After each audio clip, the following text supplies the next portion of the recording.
औरत रहती थी। उस औरत का नाम कमला था। कमला अपने घर में अकेली रहती थी।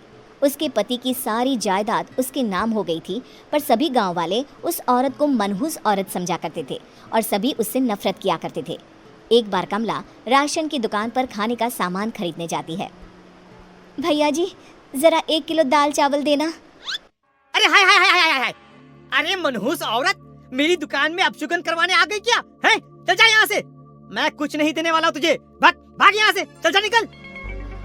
भैया जी ऐसा मत कहिए, मैं गर्भवती हूँ, मुझे खाने की बहुत ज़रूरत है, मुझे खाना दे दीजिए। दुकानदार कमला को वहाँ से धक्के मारकर भगा देता है। तभी कमला रोते रोते उस गांव के किन्नरों के इलाके में आ जाती है। गांव वाले किन्नरों को उसी इलाके में रखा करते थे, क्योंकि वो लोग किन्नरों को पसंद नहीं करते थे और उनके इलाके में रहने से मना करते थे। तो किन्नरों ने उसी गांव में अपना एक इलाका बना लिया था। जब किन्नर लोग देखते हैं कि एक गर्भवती महिला रोते रोते उनके इलाके में आ गई है, तो सारे किन्नर कमला के पास जाकर उसका हाल पूछने लगते हैं। क्या हुआ बहन, तुम्हारी गर्भवती अवस्था में इतनी बुरी हालत कैसे है? तुम रो क्यों रही हो? तुम डरो मत, हम तुम्हें कोई नुकसान नहीं पहुंचाएंगे। तुम शांत होकर सब बताओ कि हुआ क्या है। मैं कमला हूँ, मैं गांव के दूसरे इलाके से आई हूँ। 2 महीने पहले ही मेरे पति की मौत हुई है। मुझे गांव के लोग मनहूस मानते हैं, क्योंकि मैं विधवा हूँ और गर्भवती भी। वहाँ के लोग मुझे खाने के लिए कुछ बेचने के लिए भी तैयार नहीं, जिससे मेरा गुजारा नहीं हो रहा था। कोई बात नहीं कमला, हम तुम्हारा ख्याल रखेंगे। किन्नर लोग कमला को एक खाली घर में रहने के लिए जगह दे देते हैं और उसकी देखभाल भी करते हैं। कुछ ही महीने बाद कमला अपने बच्चे को जन्म देती है, पर अफसोस, कमला बच्चे को जन्म देते ही अपनी जान गंवा देती है। जब सब किन्नर बच्चे को देखते हैं तो बहुत खुश हो जाते हैं, क्योंकि वो बच्चा भी किन्नर ही था। कमला ने एक किन्नर बच्चे को जन्म दिया था। अब इस बच्चे की देखभाल कौन करेगा? हम तो इस बच्चे को गांव के दूसरे इलाके में भी नहीं भेज सकते। और तो क्या हुआ, इस बच्चे की माँ नहीं रही तो हम इसे पालेंगे। अब ये हमारे इलाके में रहेगा, हमारे साथ रहेगा। फिर वो किन्नर उस किन्नर बच्चे को गोद ले लेते हैं, उसका नामकरण कराते हैं। उस किन्नर बच्चे का नाम शक्ति रखा जाता है। देखते ही देखते शक्ति बड़ी होने लगती है। उसके रंग रूप बहुत सुंदर थे। वो बहुत सुंदर किन्नर दिखती है। एक दिन शक्ति एक किन्नर से पूछती है, माँ जी सुनिए ना, ये गांव के दूसरे इलाके में भी तो लोग रहते हैं, तो हम वहाँ क्यों नहीं जाते? हम उनसे अलग क्यों रहते हैं? शक्ति, क्योंकि वो लोग हमारे जैसे नहीं, वो लोग हमें पसंद नहीं करते, इसीलिए हम उनसे अलग रहते हैं। क्यों? वो हमें क्यों पसंद नहीं करते? मुझे एक बार उस इलाके में जाना है, मैं एक बार वहाँ जाकर घूम कर आऊँ। शक्ति, खबरदार, जो तू उस इलाके में कभी भी गई तो अपनी जान नहीं गंवाना चाहती तो उस इलाके में कभी कदम भी नहीं रखेगी, समझी? इतना कहकर वो किन्नर वहाँ से चली जाती है। शक्ति उस किन्नर की बात सुनकर बहुत रोती है। माँ जी ऐसा कैसे कह सकती हैं? उन्होंने इतनी सी बात के लिए मुझे इतना डांटा। अब तो मैं उस इलाके में ज़रूर जाऊंगी। फिर एक दिन शक्ति गांव के दूसरे इलाके में चुपके से जाती है। ये लोग तो हमारे जैसे ही इंसान हैं, तो ये हमसे नफरत क्यों करते हैं? जब शक्ति उस इलाके में पहुंचती है तो गांव के सारे आदमी उसके रूप से मोहित हो जाते हैं। वो लोग ये अंदाज़ा नहीं लगा पाते कि वो किन्नर है। शक्ति की सुंदरता देखकर सारे गांव वाले उसकी तारीफ करने लगते हैं। तभी गांव का चक्कर लगाने गांव के ज़मींदार का बेटा हर्ष वहां पहुंचता है। हर्ष भी दिखने में बहुत सुंदर होता है। जब हर्ष ने शक्ति को देखा तो वो भी उससे मोहित हो गया, और जब शक्ति की नज़र हर्ष पर पड़ी तो वो हर्ष को देखकर मोहित हो गई। आपको पहले कभी इस गांव में देखा नहीं। इस गांव में आप नए हैं क्या? जी नहीं, वो मैं बस। तभी शक्ति बोलते बोलते रुक जाती है और मन में सोचने लगती है, अगर मैंने इनको बता दिया कि मैं दूसरे इलाके से आई हूँ तो वो समझ जाएंगे कि मैं किन्नर हूँ, इसलिए मुझे इनसे झूठ ही बोलना पड़ेगा। शक्ति हर्ष को कहती है, जी हाँ, मैं इस गांव में नई आई हूँ, यहाँ अकेली रहती हूँ। वैसे आप कौन है? आप भी इसी गांव में रहते हैं? जी हाँ, मैं इस गांव के जमींदार का बेटा हूँ। आपको किसी भी चीज की जरूरत पड़े तो आप मुझे बता देना, मुझे अच्छा लगेगा। ऐसे ही शक्ति और हर्ष एक दूसरे से रोज मिलने लगते। वो दोनों अपने प्यार का इजहार करने एक दूसरे से मिलने जाते हैं। तभी शक्ति का पीछा करते करते एक किन्नर वहां आ जाती है। शक्ति, शक्ति मैं तुमसे बहुत प्यार करता हूँ। मैं तुमसे शादी करना चाहता हूँ।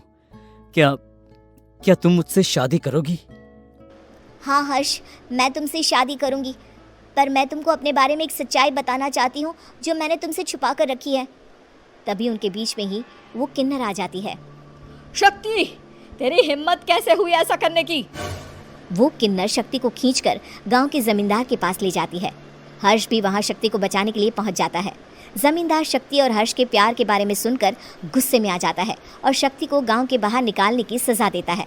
शक्ति ये बात सहन नहीं कर पाती और कुएं में कूदकर अपनी जान दे देती है। जमींदार हर्ष की शादी गांव की एक लड़की से करवा देता है, पर हर्ष इस शादी से खुश नहीं होता। शक्ति अपना बदला लेने के लिए मरने के बाद किन्नर चुड़ैल बन जाती है।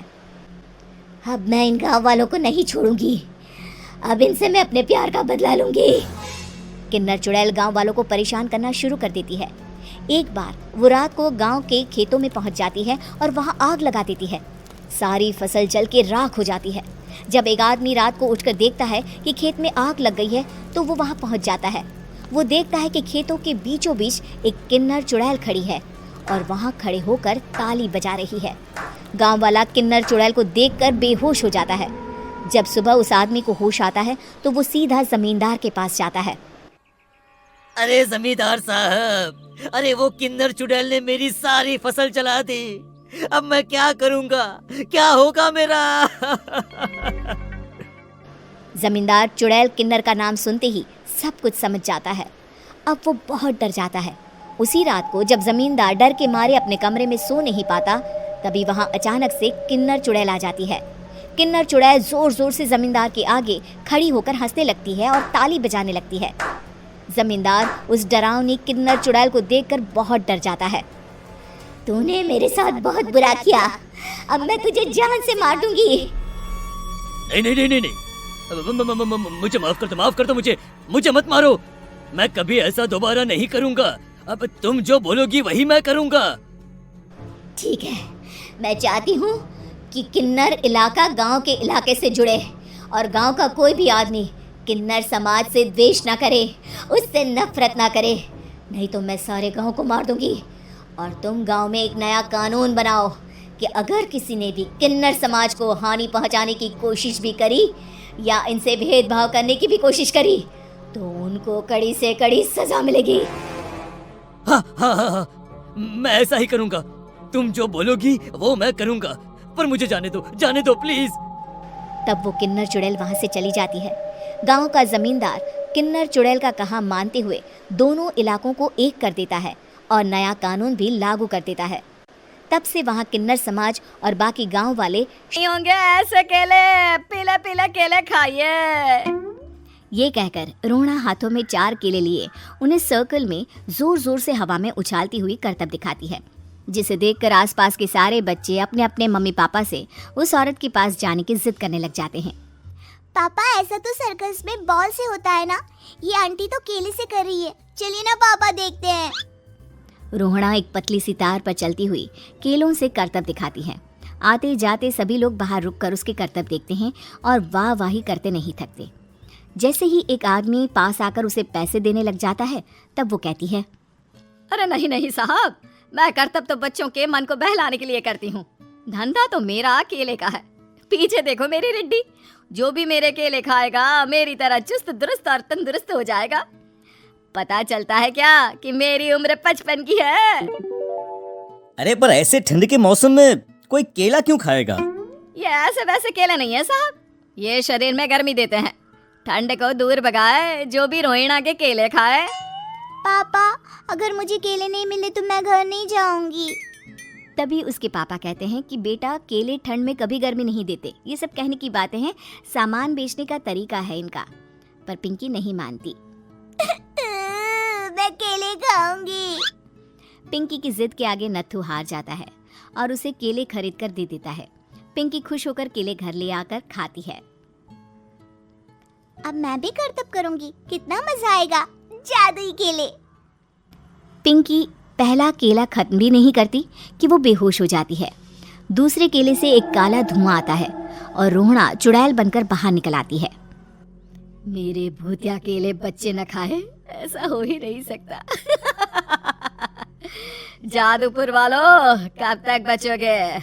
आ गई हूं मैं रोहड़ा, जिसका कोई नहीं कर सकता सामना। रोहना पिंकी को गोद में उठाकर काले धुएं में कहीं गायब हो जाती है। शाम के वक्त नत्थू घर लौटता है और पिंकी को घर में ना पाकर उसकी माँ से कहता है, माँ पिंकी कहाँ है? अरे बेटा, उसे तो तू सुबह करतब दिखाने ले गया था ना, फिर कहाँ वापस आए तुम दोनों? मुझे लगा तू उसे अपने साथ मंडी ले गया होगा। हे भगवान, मेरी बच्ची कहाँ गई? मैं उसे घर ही तो छोड़कर गया था माँ। नत्थू गांव के घर कोने में अपनी बेटी को ढूंढता है, पर उसे वो कहीं नहीं मिलती। परेशान होकर आके रो रो कर नत्थू हिम्मत हार कर घर लौट आता है। अगली सुबह रोहना फिर से करतब दिखाने आती है और इस बार पिंकी की तरह रोनी केले खरीद लेता है। 50 रुपए दिए थे पापा ने, सारे पैसों के मैंने केले खरीद लिए हैं। अब मैं भी आंटी की तरह ही करतबबाज बन जाऊंगा। यही सोचते हुए रोनी केले खाता है और पहला अकेला केला आधा खत्म भी नहीं करता कि चुड़ैल उसके सामने आ जाती है। मेरे साथ चलने का समय आ गया है रोनी। ये तो बस शुरुआत है। अब इस गांव के सारे बच्चे धीरे धीरे मेरे कब्जे में होंगे, एक बच्चा भी नहीं बचेगा। ये कहकर रोनी को गोद में लेकर काले धुएं में अदृश्य हो जाती है। इसके बाद हर रोज गांव में से कोई ना कोई बच्चा गायब होता, पर ऐसा क्यों हो रहा है किसी को भी समझ में नहीं आ पा रहा था।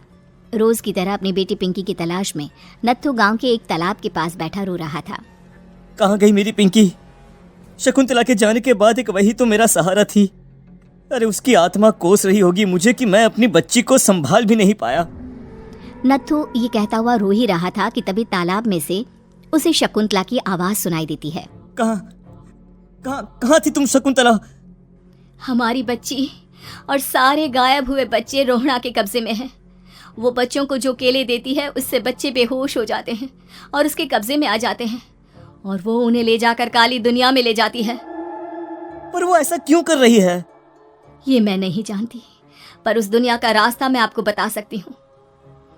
जहाँ ये नदी खत्म होती है वहाँ एक केले का पेड़ है, उसके नीचे एक दरवाजा है, वहीं से रास्ता जाता है उस दुनिया का। ये कहकर शकुंतला की आत्मा गायब हो जाती है। गांव के सभी लोग झुंड बनाकर उसी रास्ते से काली दुनिया में चले जाते हैं और वहाँ देखते हैं कि सारे बच्चे वहाँ काम कर रहे थे। पापा, मुझे ले चलो यहाँ से। पापा, पापा।